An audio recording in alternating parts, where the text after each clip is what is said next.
Today is December 26, 2020. I am headed to Monterey, California, or somewhere thereabouts, to visit my girlfriend and her mother during this Christmas season. I hope to show you guys some nice birds and some nice views and identify some interesting things. Okay, this is probably a Dudleya. I don't know which Dudleya. This isn't doing so well over here, but this is fine.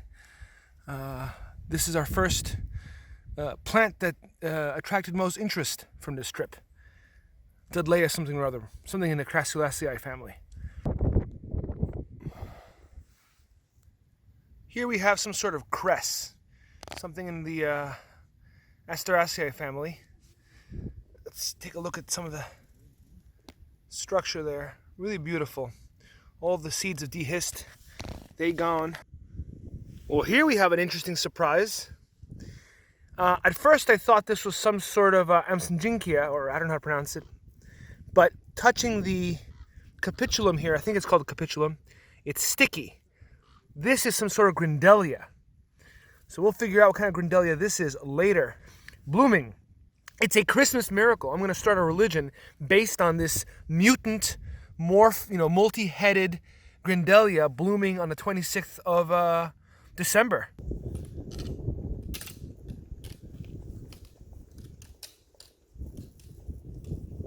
Okay, here by our transformer, we have Erigon. I think this is Erigon in the sunflower family. And the question I ask myself here, the question to ask is, notice that it has the same arrangement as Crassula, as our Dudleya friends, and it has, this flower on a stalk, even with a few, I forget what these leaves are called, it's got a term. Let's take a moment to observe this plant, which I suspect is probably in the Brassicaceae family. Notice the basal rosette, right? Like Dudleya and like Erigon, and it has this beautiful stalk coming all the way up where the flowers used to be. It's interesting to see the morphology, how that works, how it sits there on a stark, eroding hillside. I believe my hypothesis is confirmed. That was some sort of Grandiflora, whatever the seaside, succulent, thick-leafed Grandiflora that was.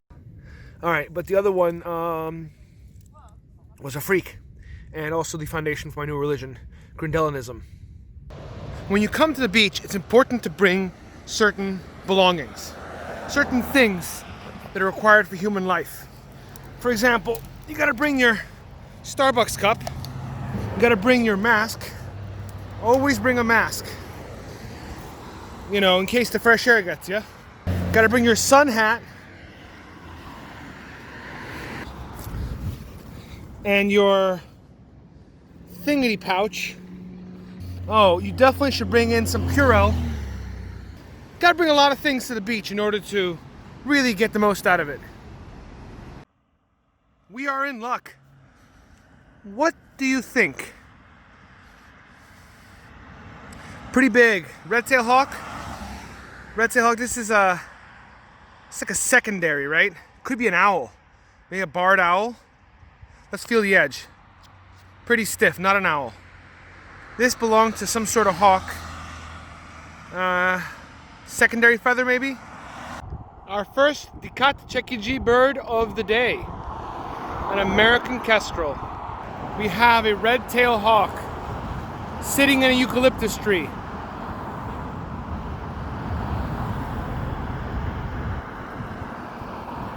I think he can see me. There we have it. That must be a red-shouldered hawk. Just sitting there right beside the noisy road. Red-shouldered hawk. Short barred tail. Yeah, and we found something interesting on the side of the road. What I believe is probably a car kill. This, let's put the light on it properly.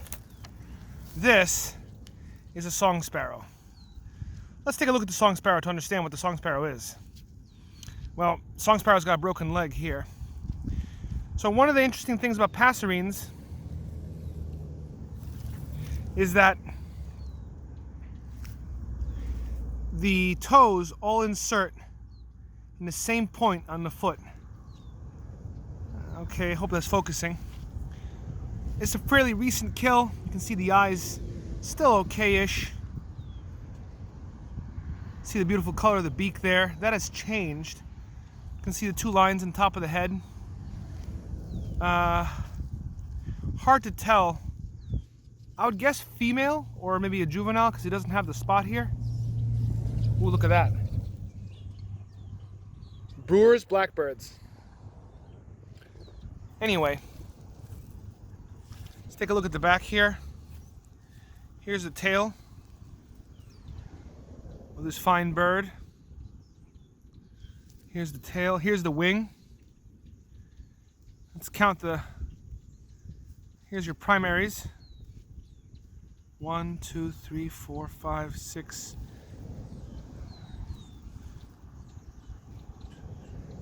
1, 2, 3, 4, 5, 6. I think it's 6 primaries. 5 or 6 primaries.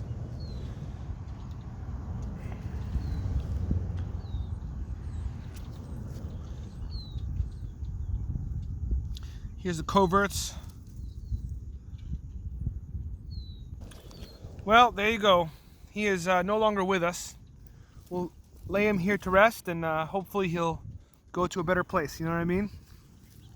Have you ever wondered how one species becomes another?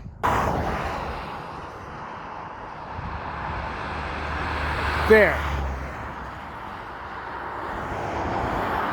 See that bird?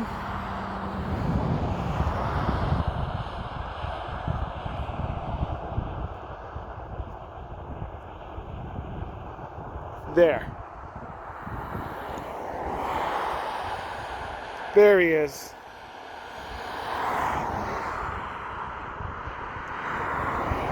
Cazando sigilosamente en la hierba. This is super interesting.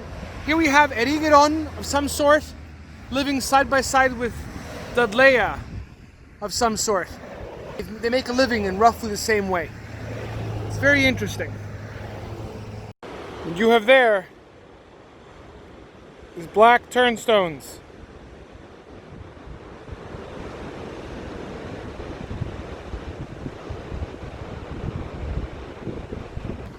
What we have there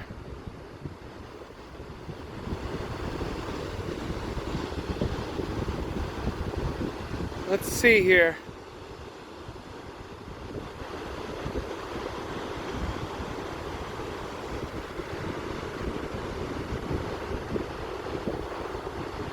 Surf scoters or surf scooters.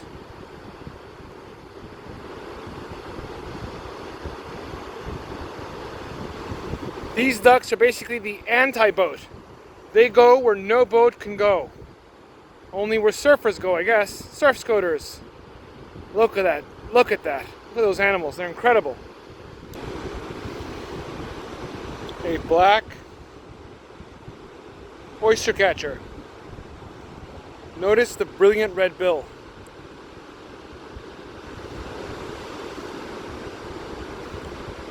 When they call, they have the very typical shorebird call. PDB, PDB, PDB, PDB.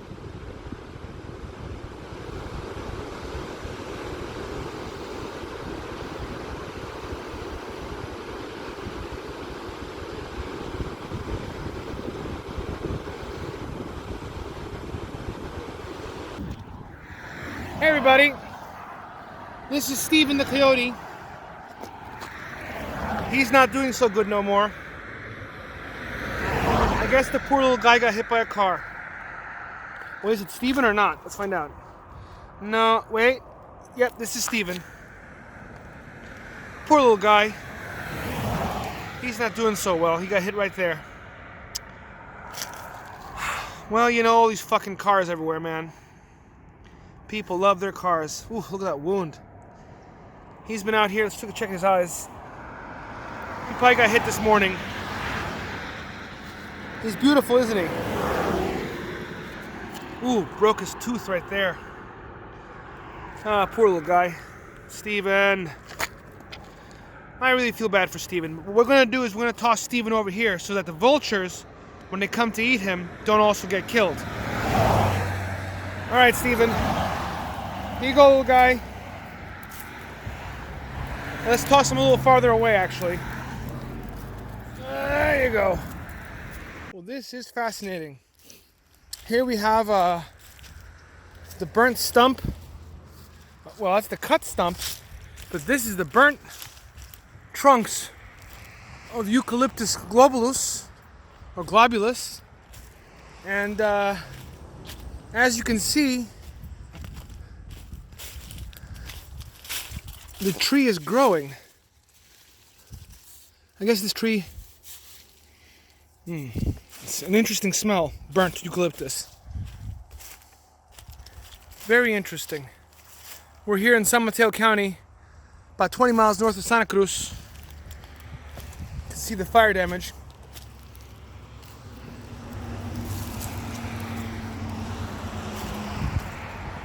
The canopy's still fine, but the fire, I don't know what made it regrow like this. Exposure to light? Is it the fire? Je ne sais pas. We have a burrowing owl. Look at that. Hey there, Mr. Burrowing Owl.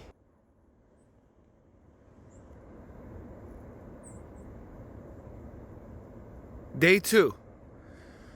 I'm in Año Nuevo, and I'm gonna head down to maybe Moss Landing. Here where I spent the night last night, where I set up the tent, I found a large number of, well, here's a crushed one, of owl pellets.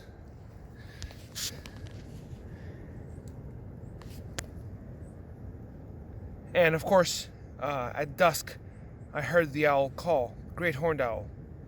The question is, why does the owl return to the same spot to roost or regurgitate its pellets? Why not different spots? This is approximately where the owl was last night. I saw it fly off like that. And this morning I saw a white-tailed kite and what I think is a sharp-shinned hawk farther off that way, in the same set of trees. Cypresses. These cypresses provide shelter for at least 3, maybe 4 species of birds of prey.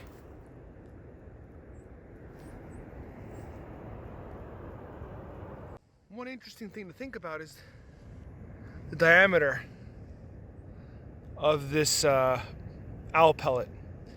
It tells you something about the size of the bird. And so if you find one and you know what it is, you can safely guess within a number of species what it is. Okay, so I screwed up. Last night, I was headed to this road right here. And I saw a road earlier. I thought, all right, hey man, can see it off in the distance right around there. Oh, hey man, you know, it's getting dark. 1 mile, man. I'm save a mile or so. Not even. So I turn on this road, and after a few minutes, I couldn't pedal anymore because the bike got completely clogged up with mud. No problem, I says. So I turned the bike upside down, took off the wheels, and took off the mud. And I rolled another 20 feet, and I was mudded up again. And by now, it's getting pretty dark, and I need to find a place to rest. So I, somehow pushed my bike through the mud all the way over there. Well, do I regret it? I don't know, man. I had to just carry this bike on my back along with the packs from over there to here. What's that, about a half mile? Not too bad. My back hurts. House finches. Do I regret it? No. Because I got to see the burrowing owl, and I got to hear the great horned owl, see it, and look at its owl pellets. I thought you might want to see this. You can't push through that, it turns out. You can see how the problem isn't just it's that the mud is sticking to the tire, because it sticks to your shoes too. It's that it gets stuck and it becomes its own impediment. You can see where it collects in these 3 points. I tried loosening the fender, but this is the point of constriction, so no cigarrillo, you know what I mean?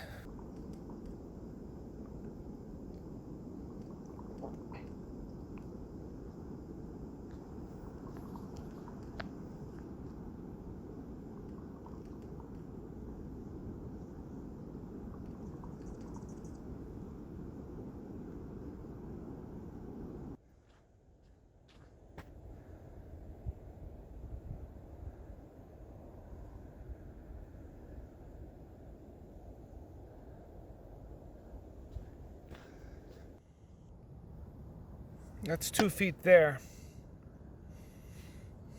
And it's slightly offline here. You can see. I guess that's a little one. See, four fingers here. That's one of Steven's friends. I guess.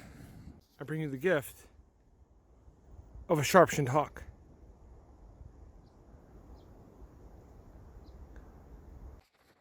I'm almost 100% sure that just as I crested this little hill right here, I saw a bobcat. First one of my life. I'm gonna go look at the footprints. I don't know bobcat footprints, obviously. I'm an amateur, not even an amateur, I'm sub-amateur, but let's see if we can go learn something. There you go. That's your print. Right there. And that is how it crossed. It crossed.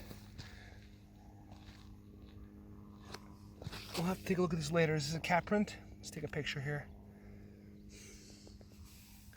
Let's go down into this tube to see what kind of route it takes. See? This has got a little bobcat highway here. Bet your bobcat isn't the only one to use it. Yeah, lots of friends use this.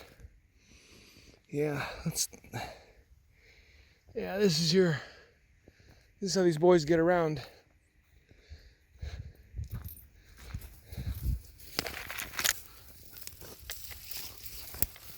Yeah, that's how they get around. Oh, Heerman's gulls. Çok güzel siper aldım kardeş. Heerman's gulls çok güzel görünüyor. Gördün mü? Gördün mü?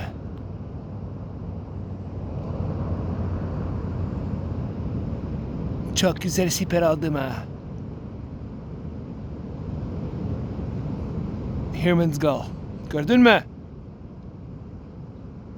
Bunlar California gull değil. Bunlar Western gull da değil. Bunlar Heerman's gull.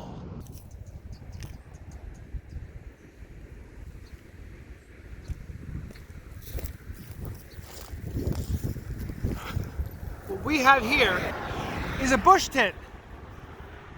Little guy's dead. Little bush tit.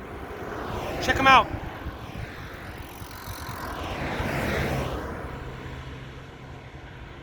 Very interesting. He's been dead since the morning. God knows what killed him. He's so little. I see these every day. Every day. They're so little.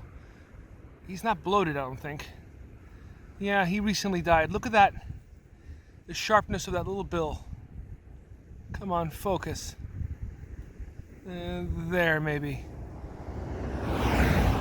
Isn't he cool? You can see his little cap, or her. Don't know what sex they are. And of course they are, you know, passers with the same insertion point for the foot. Isn't he cute? God, I love seeing these little guys. I saw maybe 30 of them to this morning in a flock. Look how little his wingspan is.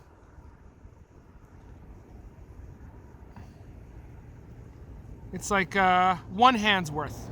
And he weighs, I don't know what he weighs. A couple of quarters maybe? Something like that. There you go. here's your little friend. We're gonna let him rot here and return to the earth along with all the pesticides here in this nice farm. Those, I think, are red-tailed hawks that are staying mostly fixed in the air using the wind. The wind is blowing from the south today, and they're using the south wind to hunt, to stay on the wing. So they need more air than, say, your white-tailed kite to do the trick. I want you to know that I'm like totally cycling through Santa Cruz right now, which is like totally righteous, because like Santa Cruz isn't like other towns, like, you know, and whatever. Santa Cruz is totally like different. It's like special, and that's why it's different, you know what I mean? Well, I don't have much video for you from Santa Cruz or Soquel. Kind of boring. Aptos seems nice. I could live in Aptos. Here I'm about to cross the Highway 1 and go over closer to the ocean, cycling down to Moss Landing. And here we have this Heterotheca. I believe it's Heterotheca. I'm almost dead sure. Ain't she beautiful? I guess you always get them by the side of the road. And I don't know, for some reason I like it very much. I like it very much. Here's Heterotheca. Look at that. I guess those are called imbricate. Come on.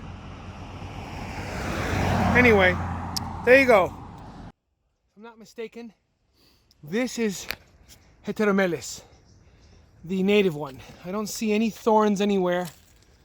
No thorns. Dentate leaf. The trunk looks about right. Yeah, this is supposed to be here if I'm not mistaken. Well, that's something. That's encouraging. How much do you want to bet that this plastic covered farm is considered organic? Alright, this one is considerably older. Maybe this morning, maybe not. This is a golden crowned sparrow. Do you see the golden? So there you are. There's your golden crowned sparrow.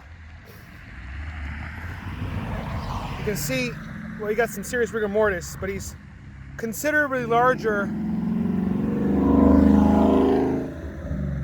Considerably larger than the bush tit, Saltri parus. Much bigger, but this guy's also passerine. We'll do that thing where we show the foot, the insertion point. God dang it. So I hope you can see that.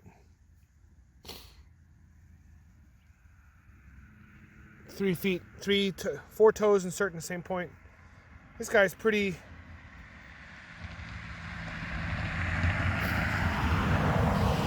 He got hit right there in a window. Yeah, probably early this morning. His mouth is all bloody still. You know. But there you go. That's your golden crown sparrow. Let's see how much fat he's got on him. Quite a bit. Quite a bit of fat. He's also quite feathery. Look at that. He's insulated. Birds have got what are called feather tracts. The feathers only come out in certain spots, and there's places where there's just skin. A group of birds that doesn't have that is the penguins. Penguins do not have feather tracts. They're completely covered. You can imagine, given their lifestyle and the fact they live so far south, they need it. Anyway, there you go. A little bit of disinfectant never hurt nobody, especially with the cuts, you know.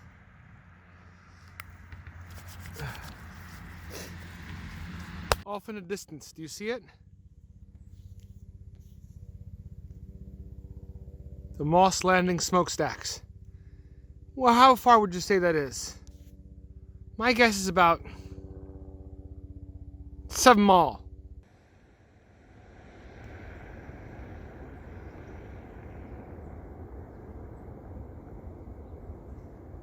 That's mostly the sound of the sea, not the sound of engines. Gökyüzünün plastikten yansıması çok garip görünüyor.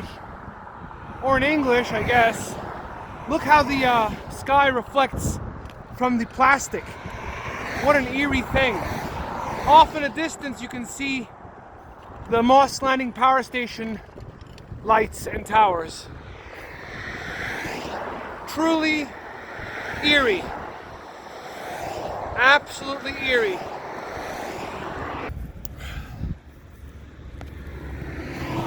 All right, now we got light.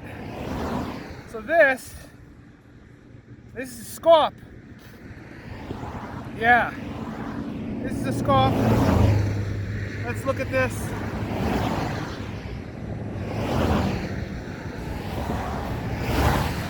Can you see the ridges? You can see the ridges in its mouth. See those ridges? Very interesting. This, I think this is a greater Scaup. Broken neck.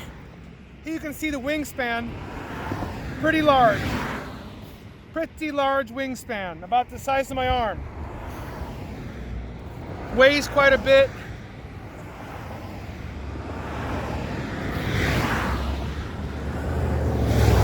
Here's the foot, and you can see that the insertion point of this toe is different. It's farther up. Now, there's no confusing this with passerines, but it's nice to point out. Anyway, yeah. There you go. There's your Scaup. Poor little guy. This is a Scaup, right? All right, I hope I didn't embarrass myself. Yeah, that's a Scaup. All right, there you go. One dead Scaup. Take care. Upon further investigation, I think this is a lesser Scaup because of this guy right here. I think this makes it a lesser Scaup because the greater Scaup has a blacker back, and this is definitely not black. Eucalyptus is the genus.